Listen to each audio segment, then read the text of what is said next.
नमस्कार प्यारे विद्यार्थियों, आज हम सीखने वाले हैं चक्रवृद्धि ब्याज ज्ञात करना, कंपाउंड इंटरेस्ट ज्ञात करना। आज की इस वीडियो के अंदर हम सीखेंगे कि चक्रवृद्धि ब्याज का मान कैसे निकालते हैं, दर कैसे यूज करते हैं, सूत्र का प्रयोग कैसे करते हैं, चक्रवृद्धि ब्याज का सूत्र क्या होता है, पूरी की पूरी डिटेल मैं आपको इस वीडियो के अंदर देने वाला हूं। और आपसे वादा करता हूं आज के बाद आपको चक्रवृद्धि ब्याज का कोई भी सवाल गलत नहीं होने वाला है, क्योंकि आज हम वो कॉन्सेप्ट सीखने वाले हैं जो हमें जितने भी सवाल है उन सबको चुटकियों में हल करने में मदद करेगा। तो चलिए स्टार्ट करते हैं। सबसे पहले एक क्वेश्चन के जरिए हम समझेंगे, एक क्वेश्चन के माध्यम से समझेंगे कि चक्रवृद्धि ब्याज कैसे ज्ञात करते हैं। जैसे कि देखिए, चक्रवृद्धि ब्याज का बहुत रियल लाइफ में भी यूज़ है।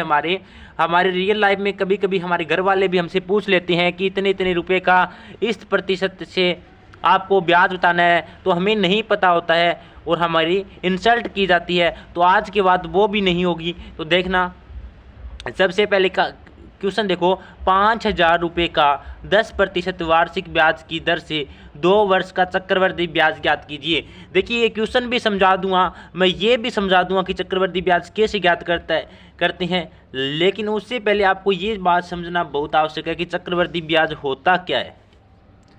तो प्यारे विद्यार्थियों, चक्रवृद्धि ब्याज होता क्या है समझना कि जो हमारा कोई ब्याज है, देखिए एक बार समझना।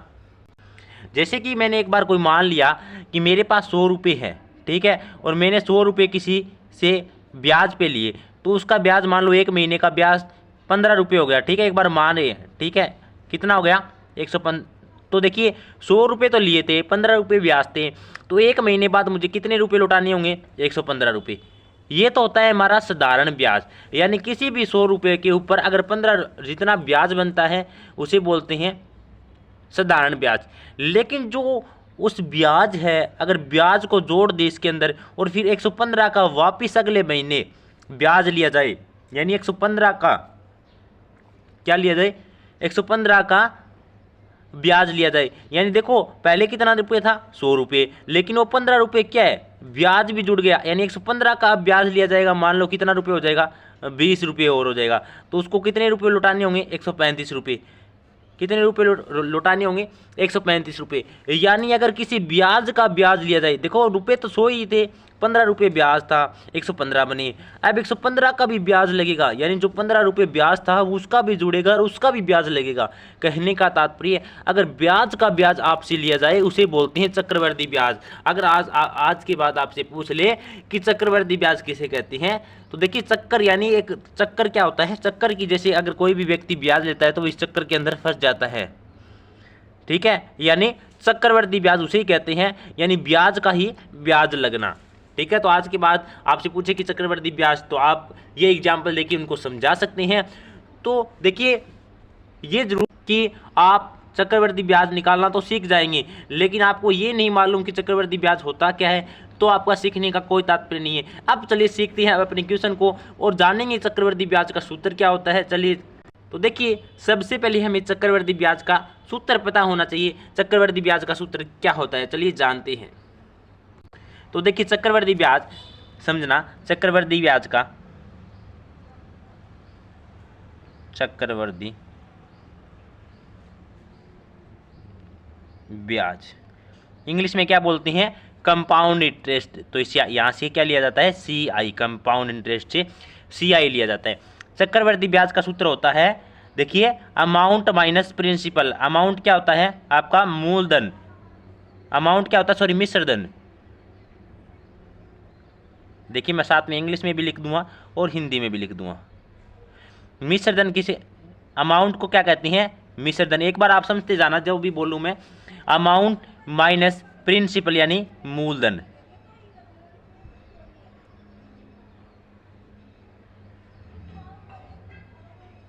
मूलधन क्या है, प्रिंसिपल। देखिए ये होता है चक्रवृद्धि ब्याज ज्ञात करने का फार्मूला। यानी कंपाउंड इंटरेस्ट ज्ञात करना हो तो अगर आपको मिश्रधन में से अगर आप मूलधन घटा देंगे तो आपके पास क्या आएगा, चक्रवृद्धि ब्याज, कंपाउंड इंटरेस्ट का मान निकल के आ जाएगा, जिसको बोलते हैं चक्रवृद्धि ब्याज। अगर आप मिश्रधन में से मूलधन घटा देंगे। अब मेरे प्यारे विद्यार्थियों को ये नहीं पता कि मिश्रधन क्या होता है, मूलधन क्या होता है, वो भी बताने वाला हूँ। तो देखिए मूलधन क्या होता है, मूल यानी जो भी रुपए की बात कर रहे हैं यहाँ पे मूलधन क्या है 5,000 रुपये का। देखिए ब्याज किस पे लगने वाला है 5,000 रुपये पे, यानी तो प्रिंसिपल कौन हो जाएगा 5,000 रुपये, मूलधन क्या हो जाएगा 5,000 रुपये। तो मूलधन क्या है 5,000 रुपये।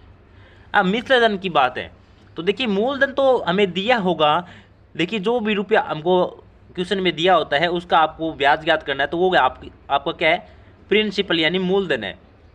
लेकिन आपको मिश्र धन नहीं पता होता है कि मिश्र धन कैसे निकालते हैं, तो यही आपका मेन कॉन्सेप्ट बन जाता है। आपको मिश्र धन अलग से निकाल के लेके आना पड़ता है। तो आपको एक सूत्र छोटा सा और याद रखना पड़ेगा जो वेरी वेरी इंपॉर्टेंट है।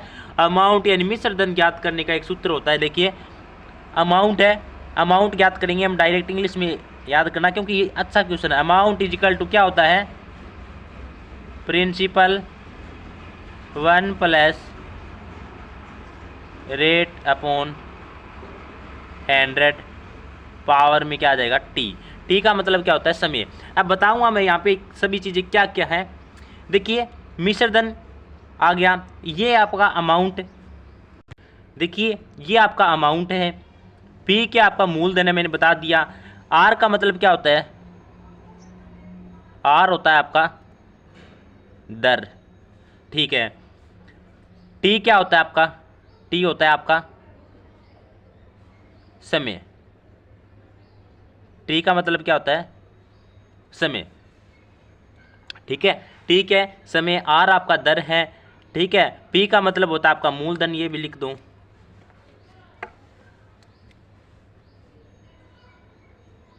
पी आपका होता है मूलधन, और ए क्या होता है आपका मिश्र धन।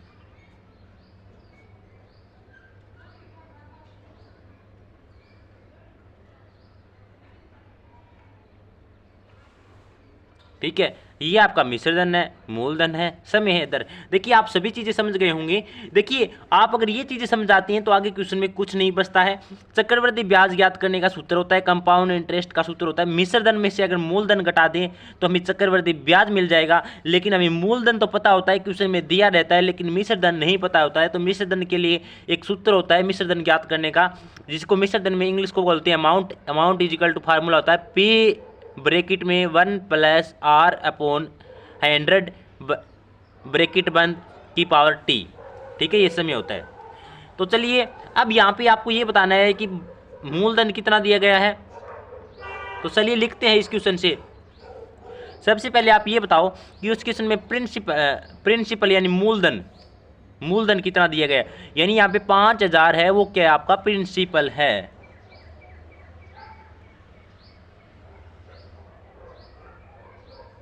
मूलधन प्रिंसिपल कितना है आपका 5,000 रुपये, 5,000।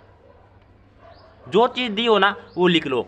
और क्या दिया आपको 10%, ये क्या दे रखी है वार्षिक यहाँ पे, यानी 1 साल पे आपका ब्याज लिया जाएगा। यानी आपको महीने पर नहीं दिया गया है, न आपको 6 महीने पे दिया गया है, 3 महीने पे आपको दिया गया है। वार्षिक का मतलब होता है कि जो आपका हिसाब किया जाएगा 1 वर्ष से किया जाएगा, यानी जो भी आपका ब्याज जुड़ेगा 1 वर्ष के बाद तो दूसरे वर्ष में लगेगा, उसे बोलते हैं चक्रवृद्धि ब्याज।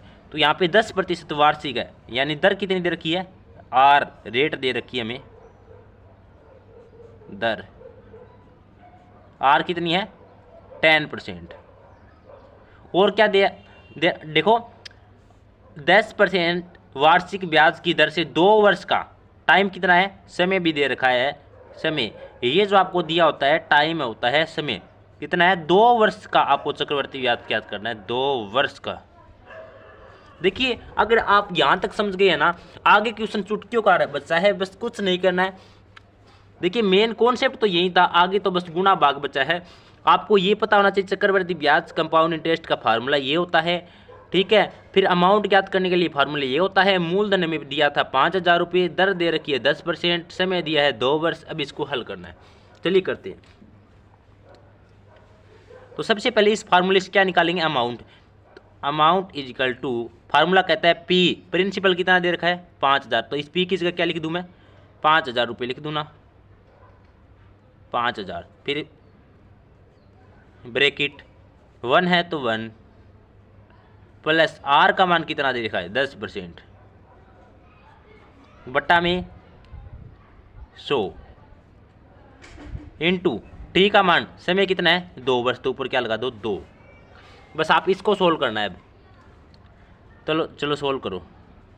देखो यहाँ से सबसे पहले आपको पता है ब्रैकेट को हल करना होता है, तो देखो 1 0 से 1 0 कट गया, यहाँ पे क्या बचा 1/10, क्या बचा 1/10 बचा 10। देखो अब इसके नीचे कुछ नहीं है ना, 1 लगा दो, क्या लगा दो 1 लगा दो। अब 10 से कम 10, देखो इसका एलसीएम कितना आ गया 10 आ गया, 10 से कम 10। देखो यहाँ पे बचा 1 + 1/10, क्योंकि 1 0 से 1 0 कट गया। तो देखो आपको एलसीएम लेना आना चाहिए, मैं इसको अलग से समझाता हूँ। चलिए चलते हैं। देखिए क्या है 1 + 1/10 को हल करके लेके आना हमको। तो देखिए यहाँ पे समझिए क्या था 1 + 1/10 को हल करेंगे तो क्या आएगा, इसके नीचे कुछ नहीं है ना, एलसीएम 10 एकम 10, एलसीएम कितना आ गया 10 एकम 10। अब देखिए अगर आपने गुणा करके एलसीएम लिया ना, तो 10 को 1 से गुणा कर दो, 10 एकम 10, और 1 को 1 से गुणा कर दो 1, 10 और 1 11/10, कितना आ गया 11/10। एलसीएम लेना आपको आना चाहिए, मैंने सिखा रखा है आपको। बेसिक गणित के नाम से एक प्लेलिस्ट मिलेगी, उसके अंदर आपको सभी की सभी चीज़ें आपको सिखाई हुई है, आपको कहीं अलग जाने की आवश्यकता नहीं है। तो यहाँ से क्या आ गया 11/10, तो चलिए उसकी जगह 11/10 रखते हैं। तो देखिए यहाँ पे आपका था 5,000 रुपये, 5,000 इंटू में ब्रैकेट 1 + 1/10 की जगह क्या आया था 11/10, और पावर में क्या है 2, पावर क्या है 2। अब इसको हल करो, अमाउंट इजिकल टू 5,000 गुणा में 11/10 है, यहाँ पे ऊपर पावर 2 है। इसका मतलब जो ये जिसके ऊपर ब्रैकेट लगाया है उसके अंदर वाली संख्या है उसको 2 बार ही लिखना है, सेम का सेम। जैसे कि आप देखिए अगर कोई संख्या यहाँ पे मैं कहूँ कि 2 की स्क्वायर, तो 2 की स्क्वायर का मतलब क्या होता है 2 × 2, यानी 2 की स्क्वायर जो ऊपर पावर है उतनी बार उस संख्या को लिखो। जैसे कि मैं कहूँ 3 की पावर 3, तो क्या आएगा 3 × 3 × 3, ठीक है। इसी प्रकार आपको क्या क्या लिखना है यहाँ से 5,000 गुणा 11/10 को क्या लिखना है 11/10 गुणा 11/10। अब देखिए नीचे देखो अगर गुणा में हो ना तो नीचे वाले 0 और ऊपर वाले 0 को काट सकते हैं। कब काट सकते हैं, जब इसका लास्ट का 0 ये ना हो कि बीच में 0 तो नहीं काट सकते हैं, लास्ट के 0 काट सकते हैं, ठीक है। तो देखो 1 0 से 1 0, फिर आगे वाले 0 से ये आगे वाले 0, यहाँ पे क्या बचा 50, और 11 × 11, 11 को 11 से गुणा किया 121, तो 121 को 50 से गुणा करो क्या आएगा, चलिए करते हैं। कितना आता है 6,050 रुपये। ये आपका क्या आ गया अमाउंट आ गया है। अब देखिए हमने अमाउंट ज्ञात कर लिया, तो फार्मूला कहता है अगर आपको चक्रवर्ती ब्याज ज्ञात करना है, CI ज्ञात करना है, तो जो आपका मिश्र धन आया है उसमें से मूलधन घटा दो। हमारा मिश्र धन क्या है 6,050 रुपये, तो मूलधन कितना है 5,000 रुपये। तो देखिए कंपाउंड इंटरेस्ट ज्ञात करना है तो आपको क्या करना पड़ेगा, आपको पता है कि अमाउंट में आपसे प्रिंसिपल घटाना होगा। क्यों घटाना होगा, ये फार्मूला दे रखा है। तो CI इजिकल टू अमाउंट कितना है अभी ज्ञात किया है 6,050 माइनस प्रिंसिपल मूलधन कितना दिया है 5,000 रुपये, तो 5,000 घटा दो 5,000 रुपये। 6,050 में से 5,000 रुपये घटाएंगे तो क्या आएगा 1,050 रुपये। जो 1,050 रुपये निकल के आया है वो आपका चक्रवर्ती ब्याज है, कंपाउंड इंटरेस्ट है। इस तरीके से आपको कंपाउंड इंटरेस्ट ज्ञात करना आना चाहिए। देखिए बिल्कुल 0 लेवल से सिखाने की कोशिश की है, बिल्कुल एक एक चीज़ बताने की कोशिश की। अगर आपको नहीं समझ में आया तो वापस इस वीडियो को देखना, लेकिन बिल्कुल डिटेल से समझाने की कोशिश की है। देखो अगर मैं शॉर्ट में समझाता तो ये छोटा सा होता और आपको लगता कि वास्तव में ईजी है, लेकिन मैंने इसकी हर एक चीज़ को बताने की कोशिश की है। अगर आपका मैथ कमज़ोर है और आप भी अपने मैथ को मजबूत बनाना चाहते हैं तो आज ही हमारे YouTube चैनल से जुड़िए, क्योंकि मैं लेकर आया हूँ आपके लिए एक ऐसी प्लेलिस्ट जो आपको मैथ में वीक से आपको मजबूती प्रदान करेगी, जिसके अंदर आपको लगभग 40 से 50 वीडियो का मिलेगा। उसके अंदर आपको बेसिक मैथ जैसे कि एलसीएम लेना, अभाज्य गुणनखंड, भाज्य गुणनखंड और अभाज्य गुणनखंड आ गया, ठीक है, एलसीएम लेना, HCF लेना, ठीक है, वर्गमूल निकालना, सभी के सभी प्रतिस्थापन विधि, विलोपन विधि, सभी का सभी आपको कराया हुआ है। अगर आप भी अपने मैथ को मजबूत करना चाहते हैं और आपको आप मैथ के लिए सीरियस है तो आज ही उस प्लेलिस्ट को देखना स्टार्ट कर दीजिए और अपने सुनहरे भविष्य की ओर बढ़ना स्टार्ट कीजिए। आज के लिए इतना ही। अगर आपको यहाँ से चक्रवर्ती ब्याज ज्ञात करना सीख चुके हैं तो प्लीज़ लाइक और कमेंट करके जरूर जाना, और अगर चैनल पे नहीं है तो सब्सक्राइब जरूर कर लेना, और जो पास में बेल आइकन है उसे भी प्रेस कर लेना ताकि आने वाली वीडियो का आपको नोटिफिकेशन आपको मिल सके और आपकी पढ़ाई है वो रेगुलर चल सके। तो चलिए आज के लिए इतना ही, मिलते हैं नेक्स्ट अच्छे से कंटेंट के साथ। तब तक के लिए जय हिंद जय भारत।